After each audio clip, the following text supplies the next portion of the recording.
সম্মানিত জেলা নায়ক সদস্য অন্যান্য দায়িত্বশীল এবং আমার প্রান্তীয় শ্রমিক কল্যাণ ফেডারেশনের বিভিন্ন পর্যায়ে আসসালামু আলাইকুম ওয়া রাহমাতুল্লাহি ওয়া বারাকাতুহু। আমাদের আসন্ন কথা আমি বাড়ানো যাবে না। আমি আমাদের ইউনিয়ন সভাপতি কয়জন আছেন এখানে? ইউনিয়ন সভাপতি 12 জন। আমরা কি 12 জন আছে? 12 জন আছে, তাই না? ইউনিয়ন সভাপতি একটু দাঁড়ান। আপনার ইউনিয়ন থেকে ওয়ার্ড সভাপতি সবাই আসছে?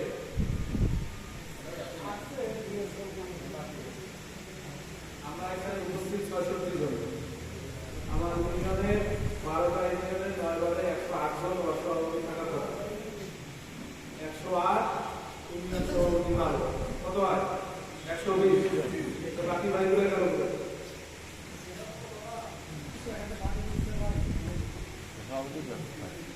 এখন এইটা যদি করি তাহলে 19 তারিখে লালমনিরহাটের বিপ্লব চালু করতে পারবো? হ্যাঁ, অবশ্যই। আজকে বসেন আমরা যদি সিদ্ধান্ত নিই, আমি মনে করি যে আমাদের ভাইরা আন্তরিক আছে, আমাদের শুধু সিদ্ধান্ত নেওয়া হয়, আমাদের ভাইদের তারপরে পৌঁছানো হয়, আমাদের ভাইদের কাছে যে মেসেজটা পৌঁছায় দিতে আমরা দিতে পারি বারবার, ইনশাআল্লাহ আমাদের ভাইদের সারা হবে। আমি এই আমার ইউনিয়ন সভাপতি ভাইদের জন্য আমরা এখানে 66 জন আছি। আগামী 19 তারিখের প্রোগ্রামে এক একজন যদি 10 জন করে নিয়ে যায় কত হয়? 660 জন। 10 জন করে নিতে পারবো না একজন? পারবো। আলহামদুলিল্লাহ। আমরা এই 19 তারিখের প্রোগ্রামটা লালমনিরহাটবাসীর জন্য বেঁচে থাকার প্রোগ্রাম। লালমনিরহাট ইসলামী আন্দোলনের আগামী দিন লালমনিরহাট কারা শাসন করবে সেটার একটা উদাহরণ আগামী 19 তারিখ আমরা লালমনিরহাটবাসী তথা সারা বিশ্বকে দেখাতে চাই ইনশাআল্লাহ। আপনাদের আমি যেমন আসবে, বাংলাদেশের সকল মিডিয়া কভার করবে, আন্তর্জাতিক মিডিয়া কভার করবে, লালমনিরহাটকে বিশ্ব পরিমণ্ডলে তুলে ধরার জন্য 19 তারিখে আমাদের জন্য একটা মহা বিপ্লব। তো সেই বিপ্লবের জন্য আমরা সকলে মিলে আজকে থেকে এই যেখানে যাব সেখানে যে কাজ করবো, পারবো কিনা ইনশাআল্লাহ। শ্রমিক কল্যাণ ফেডারেশনের পক্ষ থেকে আমি সকল দায়িত্বশীলদের বলতে চাই যে আপনারা প্রতিটা মসজিদে আগামী শুক্রবার কিংবা এখন থেকে যেখানে যে আসর করেন মাগরিব করেন জোর করেন উঠে দাঁড়ায় যাবেন। ভাই একটা ঘোষণা আছে লালমনিরহাটবাসীদের জন্য সুসংবাদ। কি সুসংবাদ?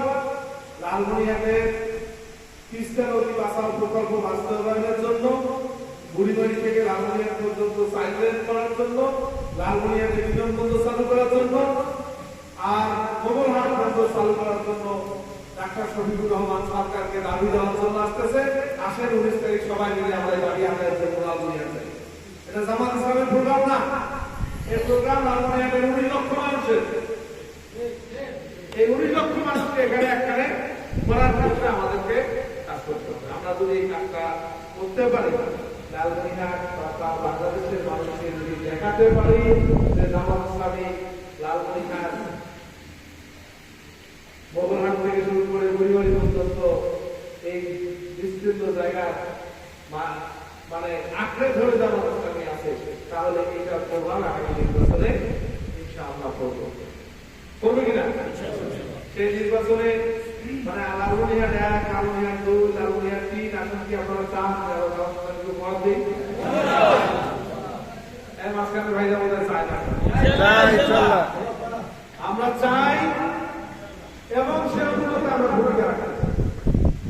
আগামী দিনে কোনো ওয়ার্ডে কোনো শ্রমিক কল্যাণের দাওয়াতের বাইরে না থাকবে। বিশেষ করে আমরা হোটেল শ্রমিক, ভ্যান শ্রমিক, অটো শ্রমিক যারা আছে এদের মাধ্যমে কাজ করে, এদের মাধ্যমে প্রস্তাবটা বেশি বিস্তার লাভ করে। আর শেষ এই বলে শেষ করতে চাই যে অনেক সময় আমাদের সংগঠনের পক্ষ থেকে বিভিন্ন প্রোটোকল আসে বা দেওয়ার চেষ্টা করি। আমরা এবার একটা নিয়োগ করি যে যতক্ষণ পর্যন্ত আমরা সরকারে না আসি 15 বছর কষ্ট করলাম, আরো 15 বছর দরকারে কষ্ট করবো। যতক্ষণ ক্ষমতায় না আসি, সরকারে না আসি, ততক্ষণ পর্যন্ত যা বরাদ্দ আসবে আমরা নিজেদের প্রতিজ্ঞা হতে পারি। আমরা আমাদের লোক তৈরি করার জন্য আমরা বাইরের লোকদের হাতে এটা করে দেবো। ঠিক।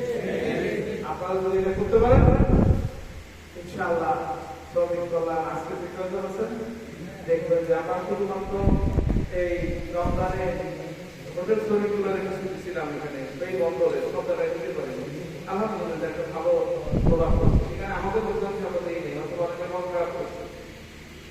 আমাদের দরকার কি সংগঠন বৃদ্ধি করা, আমাদের দরকার প্রতিটা সেক্টরে আমাদের বাংলাদেশ জামাত ইসলামী শ্রমিক কল্যাণকে ঐক্যবদ্ধ করা, সংঘবদ্ধ করা, প্রচার প্রসারে এগিয়ে নেওয়া। সেটার জন্য আমরা কাজ করছি। আল্লাহ তাআলা আমাদের আজকের এই ছোট বিরোধী আগামী দিনে ঈদুল আজহা বিরোধী যেন এই কমিউনিটি সেন্টারের শ্রমিক কল্যাণকে না করতে হয়, আমরা কোনো কলেজ কোনো স্কুলের মাঠে করবো ইনশাআল্লাহ। এই জন্য এখন থেকে প্রতিটি শ্রমিকের কাছে শ্রমিক কল্যাণের দাওয়াত পৌঁছায় দেওয়ার জন্য আমাদেরকে সংঘবদ্ধভাবে ঐক্যবদ্ধভাবে দায়ী হিসাবে আমাদের কাজ করতে হবে। আল্লাহ তাআলা আমাদের তৌফিক দান করুন।